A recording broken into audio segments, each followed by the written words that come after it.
हाय मंडळी, कसे आहात तुम्ही सगळे?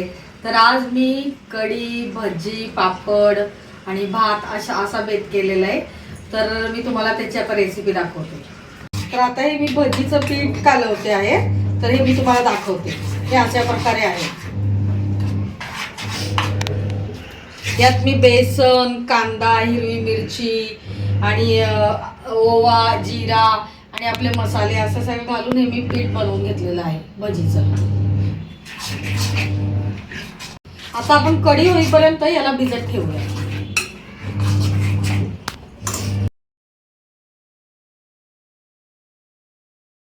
आता हे मी कढीसाठी तुम्ही पाहू शकता, हे आमचं घरचं दही आहे. मी हे घरी लावते दही.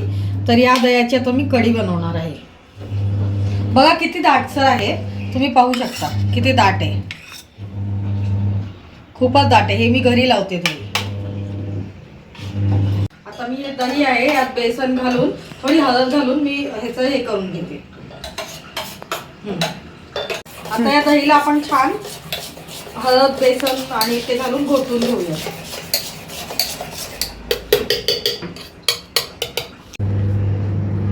आता माझा स्वयंपाक चाललेला आहे आणि आमची गुडी इथे मस्ती करते. आमच्या गुडीने बघा आमचा सोफा रंगवलाय, भिंत रंगवली आहे.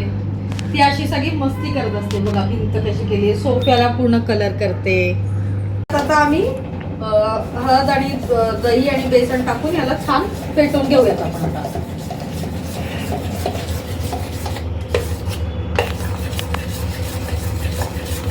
हे भांडं ठेवलेलं आहे कढी बनवण्यासाठी. आता आपण यात तेल टाकून घेऊया.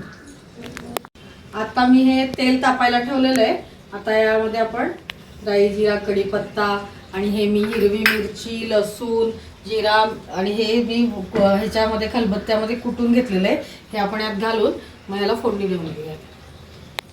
आता यामध्ये आपण राई, जिरा आणि हिरवी मिरची, लसूण आणि हे कुटून टाकलेलं आहे. आता आपण यामध्ये कढीपत्ता टाकूया. आता आपण वरतून कोथिंबीर घालून घेतलेली आहे.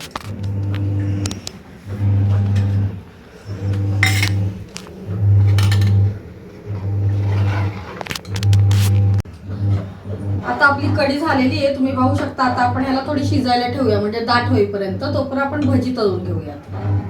भजीसाठी कढई आता तापत ठेवलेली आहे. मग आपण तेल टाकूया त्याच्यामध्ये.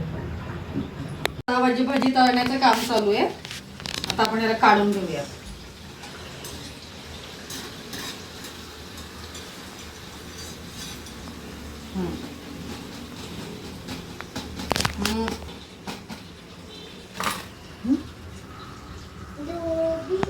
तर अशा प्रकारे ही आपली कढी झालेली आहे, तुम्ही पाहू शकता. आता ही आपण बंद करून गार करायला ठेवल्यावर ही दाट होईल.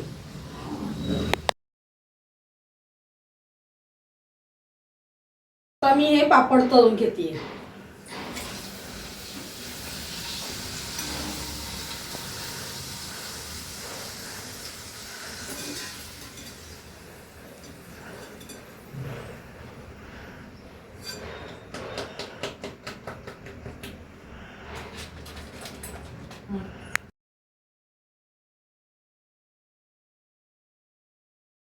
हाय मंडळी, तर आज मी कढी आणि भजी आणि हे सगळं केलं होतं, पापड, भात वगैरे. तर ते तुम्हाला कसं वाटलं ते तुम्ही नक्की कमेंट करून मला सांगा. आणि माझ्या व्हिडिओला लाईक, शेअर आणि सबस्क्राईब करा प्लीज. थँक्यू.